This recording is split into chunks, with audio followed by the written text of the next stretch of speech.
One summer day in Frog Creek, Pennsylvania, a mystery treehouse appeared in the woods. 8 years old Jack and his 7 years old sister Annie climbed into the treehouse. They found that it was filled with books. Jack and Annie soon discovered that the treehouse was magic. It couldn't take them to the place in the books. All they had to do was point to a picture and wish to go there. Along the way, Jack and Annie discovered that the treehouse belonged to Morgan Le Fay.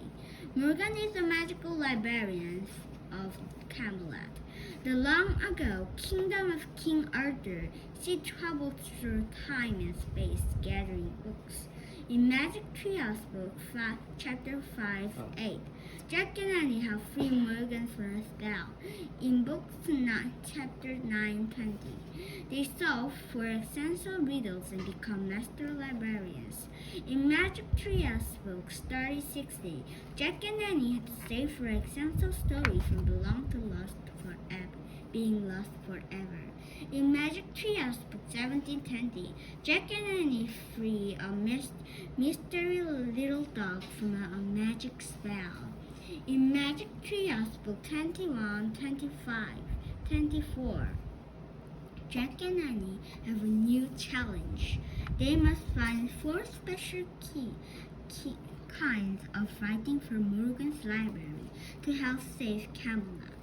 They are about to set off to find the first of these. Chapter 1, A Light in the Woods.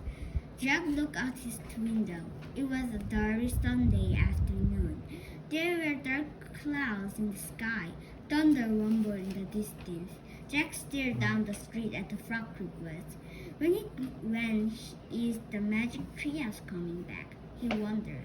Hey, guess what? Annie says. She charged into Jack's room. I saw a light flash in the woods. It was just lightning, said Jack. No, it was magic. A swallow of light, says Annie. I think the treehouse just came back.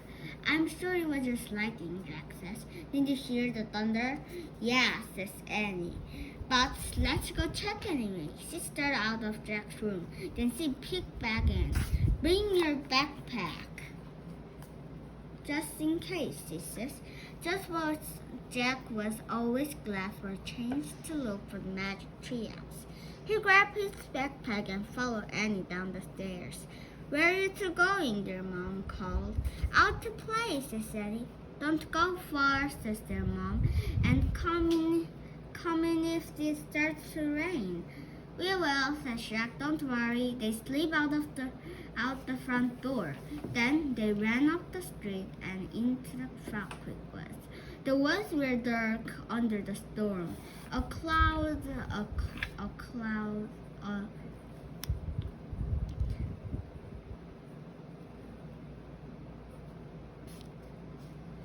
cool wind shook the leaves. Soon, Jack and Annie come to the tallest oak tree. Oh man, said Jack. You were right. The magic treehouse stood out against the gray sky. Morgan, called Annie. There was no sign of the entrance. Let's go up, said Jack. He grabbed the rope ladder and started up. Annie followed. They climbed into the treehouse. It was hard to see in the dim light. Look, said Annie. She pointed to a piece of paper and a book lying on the floor. Jack picked up the paper and picked up the book. Listen, said Jack. He held the paper close to the window and read aloud. Dear Jack and Annie, Camelot is in trouble. To save the kingdom, please find this 4 special king of writing for my library. Something to follow, something to send, something to learn, something to learn. Thank you, Morgan. Camelot is in trouble, says Jack. What does that mean? I don't know, says Annie, but we better hurry and find these writings. Let's go look for first. Something to follow. I wonder where we shouldn't look for it, says Jack. What's the title of the book you're holding? Annie held the books close to the window. To read the title, Yikes, she said softly. She showed the books to Jack. On the cover was a painting of peaceful look field and a blue sky. The title says The Civil War. The Civil War? Said Jack. Cool. Annie frowned. Cool? She said. Where's not cool? It's sort of it, Jack said with convulse. He knew where was bad, but some part of it seemed fun. Like a game. I guess we'll find out, says Annie. She pointed at the cover. I wish we could go there. The thunder boomed through the woods. The wind started to blow. The treehouse started to spin. It spun faster and faster. Then everything was still. Absolutely still. Chapter 2. Go well. Wow. Clear sunlight filled the treehouse. It's really hot here, said Jack. Especially in these clothes, said Annie. Their clothes had magically been changed. Annie wore a long dress. Jack wore skirts, pants, and long sleeve shirts. His backpack was now a leather knapsack. Where are we? Asked Annie. They looked out the window together. The treehouse has landed in a tree at the edge of a field. The same field on the cover of the books. It looks so peaceful, said Jack. Where's the civil wall? There, whispered Annie with the shovel. She pointed to the woods behind the field.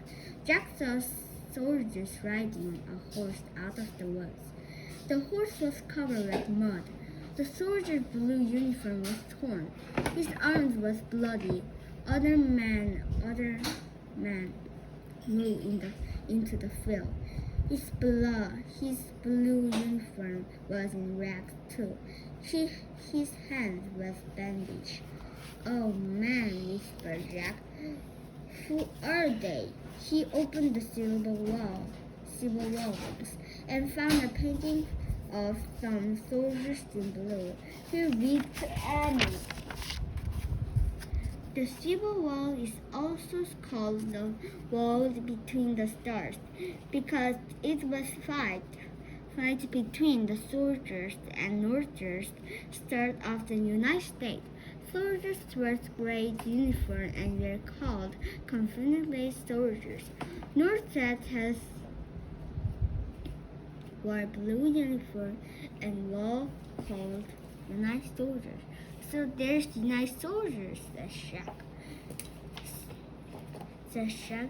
He pulled out his notebook and wrote, Civil War, blue, North Unit, gray, South Confederacy.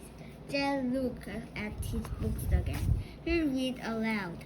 The Civil War was cruel and bloody. Wow. More people died in this war than in all of the Americas other wars put together. One out of every 5 young men in the night dies or was wounded. That's so sad, said Annie. Jack wrote in his notebook, Civil War. Wow, they keep coming, Annie says. Jack looked up. More United soldiers was coming through the field. This didn't have a horse. They all looked sad and weird. Some of them limped. Some of them helped others along. One man stumbled and fell down. I have to help, said Annie. Wait, said Jack. She started down the rope ladder. You cannot help, said Jack. A kid cannot help.